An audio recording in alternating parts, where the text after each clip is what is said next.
He is on his knees in a Philistine temple, blind, chained between two pillars.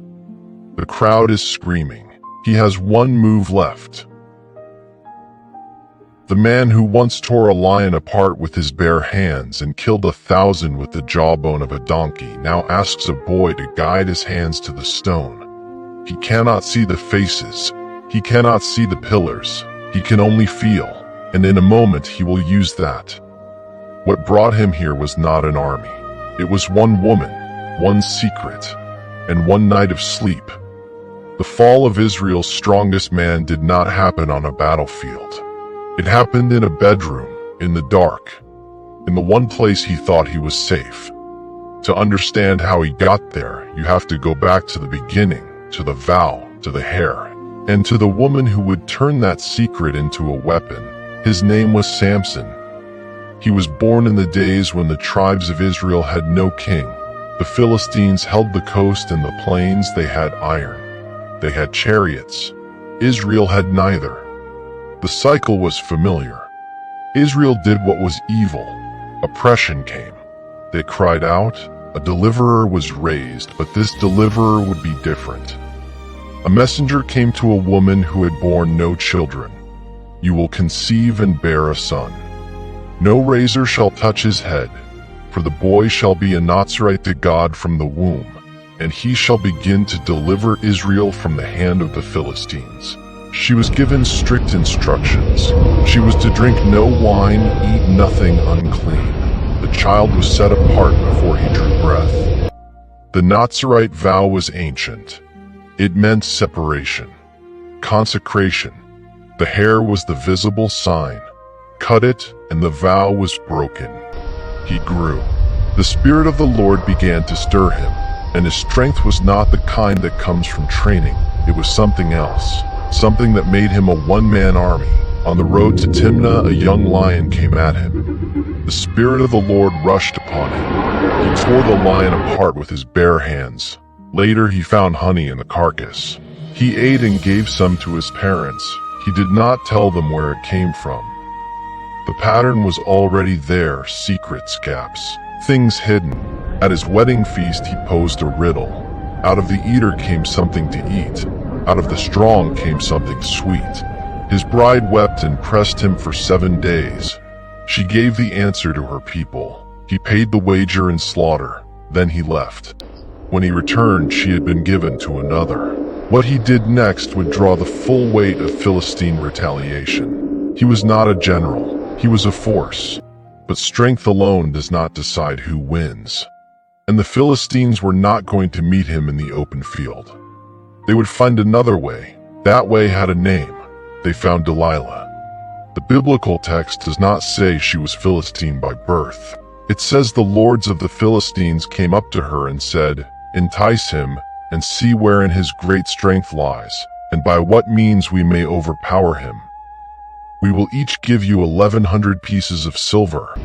So from the start she is the instrument, trap. Samson had already shown his weakness. He had married a woman in Timnah. She had betrayed his riddle to her people. That marriage ended in fire and slaughter. He had gone to a prostitute in Gaza. The city waited at the gate to kill him at dawn. He ripped the gates from their posts and carried them to the hill. His pattern was clear. He was drawn to women. His enemies had been watching. Delilah was the next link in the chain. What happened between them in that valley the text does not romanticize. It only records the deal, the money, the question. And what came next would prove that the real danger was never the army outside. It was the pillow talk, the trust. The moment he would forget who was paying her, she asked him not once, again and again, "Tell me wherein your great strength lies and how you might be bound. That one could subdue you." He played with her. First he said, "If they bind me with 7 fresh bowstrings that have not been dried, I shall become weak." She bound him. Men were lying in wait in the inner chamber. She said, "The Philistines are upon you, Samson." He snapped the strings like a thread. She had failed. The lords had seen nothing. She asked again. He gave her another answer. "If If they bind me with new ropes that have never been used, I shall become weak. Same test, same result. The ropes were nothing. She asked again. The third time he said, if you weave the 7 locks of my head with the web and beat them tight with the pin, I shall become weak. She did. He woke. He pulled away the pin and the loom and the web. Still she had not found it, but she had learned something. Each answer had been about binding, about restraint. The real secret was not in the ropes, it was in him. In something that had never been cut. She did not stop. She pressed him every day. How can you say you love me when your heart is not with me? You have mocked me these 3 times. You have not told me wherein your great strength lies. The text does not describe her tone, it only records the pressure. Day after day. Each time he had given her a false answer, she had tested it.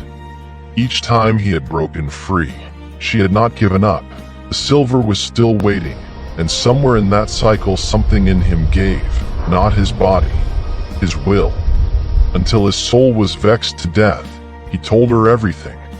No razor has come upon my head, for I have been a Nazirite to God from my mother's womb. If I be shaven, then my strength will leave me, and I shall become weak and be like any other man. He had said it. The one thing he was never supposed to reveal, the one condition that had held his strength in place since before he was born. She had it, and she would use it before the night was over. She sent for the lords of the Philistines. Come up once more, for he has told me his heart. They came with the silver. She made him sleep upon her knees. She called the man to shave off the 7 locks of his head, and his strength left him. She said, the Philistines are upon you, Samson. He awoke and said, I will go out as at other times and shake myself free. He did not know that the Lord had left him. They seized him. They put out his eyes. They brought him down to Gaza. They bound him with fetters of bronze. And he ground in the prison.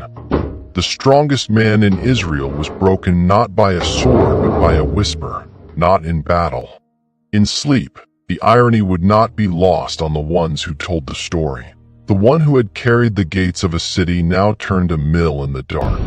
Delilah disappears from the narrative after that. The text does not say what she did with the silver. It does not say whether she lived to see what happened next. It only moves on to the prison, to the growing hair, to the day the Philistines would make a feast and call for the blind man to entertain them. That day would change everything again. But that was not the end. In the prison, his hair began to grow again. The text does not say he repented in words. It does not say he prayed. It only notes the hair, the sign of the vow, growing back in the dark. Meanwhile, the Philistines had grown bold. They had the strong man. They had the trophy. They gathered to sacrifice to Dagon their god and to rejoice. Our God has given Samson, our enemy, into our hand, they said. When the people saw him, they praised their God. They brought him out to make sport. The house was full, lords, people, and about 3,000 on the roof. They set him between the 2 pillars. They had brought him to mock, to prove that their God had won, to make the blind giant perform. They did not know his hair had grown back. They did not know the vow had in some sense returned. They did not know he had one request left, one moment, one push. The boy took his hand. The crowd roared. Crowd roared, and Samson leaned. Samson said to the lad who held him by the hand, Suffer me that I may feel the pillars whereon the house resteth, that I may lean upon them. Then he called unto the Lord, O Lord God, remember me, I pray thee, and strengthen me only this once, that I may be at once avenged of the Philistines for my 2 eyes. He took hold of the 2 middle pillars and bowed himself with all his might. And the house fell upon the lords and upon all the people that were therein. So the dead which he slew at his death were more than they which he slew in his life. The deliverer who had been broken in a bedroom finished his work in the rubble of a temple. Samson's life reminds us that true strength isn't found in muscle, but in the discipline of the heart. He fell through a whisper, but rose one last time in faith. proving that God can redeem even our final breath.